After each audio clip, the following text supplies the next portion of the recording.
নমস্কাৰ। খেলৰ বাতৰিলৈ আপোনালোকক স্বাগতম জনাইছোঁ।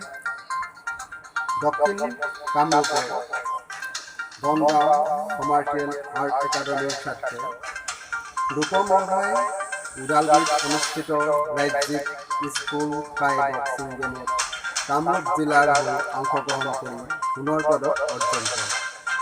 এই খবৰে স্বাভাৱিকতে অসমৰ ক্ৰীড়াপ্ৰেমী ৰাইজক গৌৰৱান্বিত কৰাৰ লগতে বনগাঁওবাসী ৰাইজ উৎফুল্লিত হৈ পৰিছে।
Itu mah